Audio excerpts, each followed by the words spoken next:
back with another mixing tutorial. So I just released a new song called 19. You should go check it out. It's with Zach Paradise. And I figured I would show you some techniques I used when mixing it. Yeah, I'm up there. I'm up there. Yeah, I'm up there. Swear I'm up so high. Alright, so here's my session. I got the drums on top, I got all the music here, and then we got all my vocals, and we got all of Zach's vocals. At the bottom we have some different effects, and then finally, which is my main focus, the bus effects. So I have all the drums going into the drums bus, I have all the music going into music, the bass into bass, and all three of those go into the instrumental bus, and then I have a vocal bus, and then everything runs into the mix bus. So now what I'm going to do is I'm going to bypass all of the effects on these buses, and then show you different tips and tricks I used when mixing this track. So here's what it sounds like with the bus effects off. I was only 19 when I moved out of my parents' house. 2016, thought I knew what life was all about, but all my beliefs suddenly began to fray. Heart full of aching, but I learned along the way. So it sounds pretty good, but I noticed that the drums didn't punch enough. So I'll play it again with the effects off. I was only 19 when I moved out of my parents' house. 2016, thought I knew what life was all about, but all my beliefs suddenly began to fray. Heart full of aching, but I learned along the way.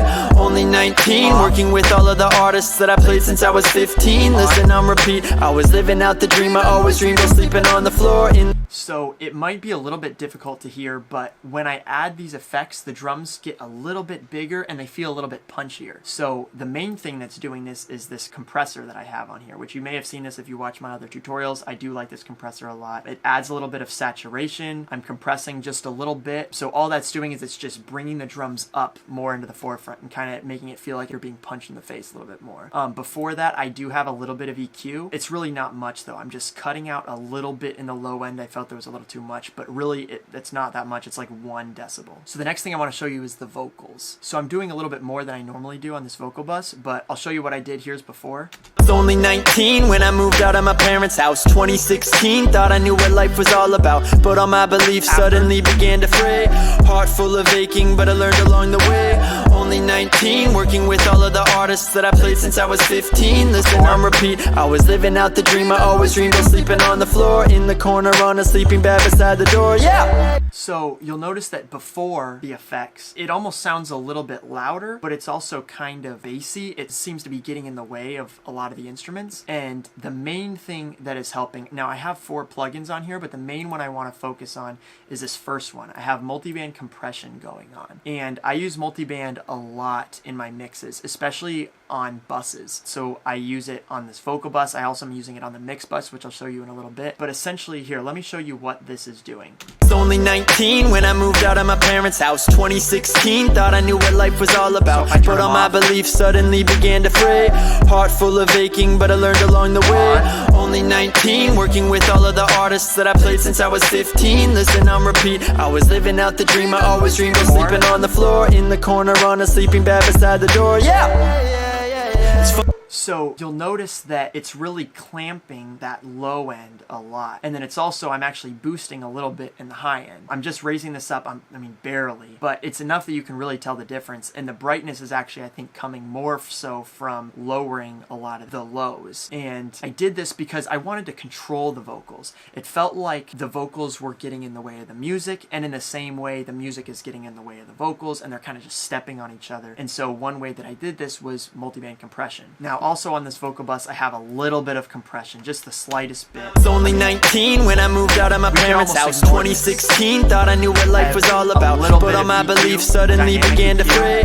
Heart full of aching, but I learned along the way. Only 19, working with all of the artists that I played. So finally, it's going into a second multiband compressor. Normally, I don't do this. So I would, if I was you, I would just focus on one multiband compressor. I think this, I was like experimenting, or I don't know exactly why I used 2, but in this case, I did use 2. But it's the same exact concept. It's just all about controlling the frequencies and making sure that, you know, whenever I say one word, it's not too much bass, and then when I say another word, it's too much highs. It's just controlling all of it. And when you're setting this up, you want to set up these effects while listening to the full mix. So this isn't something that you would do in solo mode. And a lot of these that I'm showing you on all of these different buses, when you turn them on, you make these decisions not in solo mode, but in the midst of the whole mix, so you can tell what to do.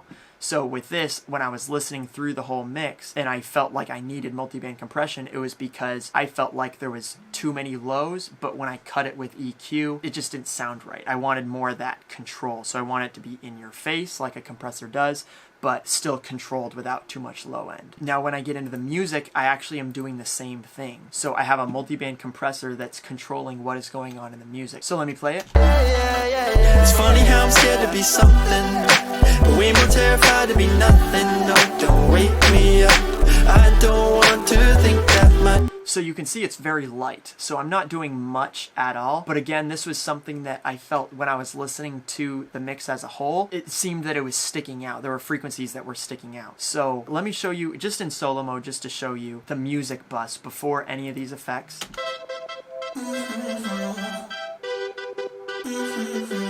After.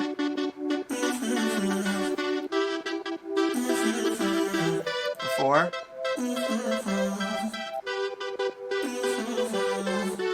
After. So I'm adding an EQ that's raising the highs, and that's what's bringing the presence out. A lot of times it's useful just to EQ your bus. Sometimes, you know, if you want to just bring out the highs, you like the mix and everything, but you just need it all to be a little bit more present. Sometimes I'll do this where I just turn it up a little bit, but you know, that's very dependent on the mix. You might want to turn it down, you might want to turn up the bass, whatever, you know, but I did that. It just brought out a little bit of presence in it. And then that multiband compressor, like I said, and then I have another bit, a little bit more EQ that was just to take out some of the muddiness, and then I have a compressor that's a sidechain compressor, so it's just ducking all the music whenever the kick drum comes in, which that was more of a production thing, but I thought it just sounded cool in the song. Now I'm doing the exact same process through the bass as well, which normally I don't do, but I did just for the sake of this track. I used the same exact multiband compression settings and everything. I felt that it sounded nice, so I did, but normally I don't normally even use multiband compression on my bass, but I did in this one. So again, it's all experimentation. And then the instruments, all the instruments combined, I ran it through a compressor that's very light, maybe 1 decibel of gain reduction. And I'll play it before and then I'll play it after. So here's before.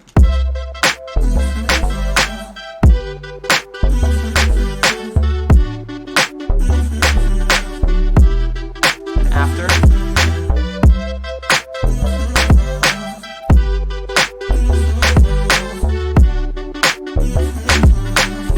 Very light. What I'm doing is I'm essentially just gluing it together. Now, going back to the multiband compressor, when and why do I use it? Because I know that can be a confusing thing. I've noticed a lot of times recently when mixing, I'll put it on, like I said, my music bus, and then I'll put it on my vocal bus. And obviously, I'm still experimenting and figuring out what works, and I'm sure that maybe in a year that could change. But as of right now, I'm doing that because I notice that I can get a great mix and it sounds very good, but still sometimes little frequencies escape here and there, and they maybe one section there's just a little bit of low mids that multiple instruments stacked on top of each other bring out just a little bit too much, maybe even just in like one note or different things. And so essentially I'm just clamping all of it at the bus level so that I know that nothing is getting through, and that is all just about control. Now I would be careful when using multiband compression because it's a very difficult thing to learn and it's an easy thing to screw up, so I would just be very careful and use it in small doses.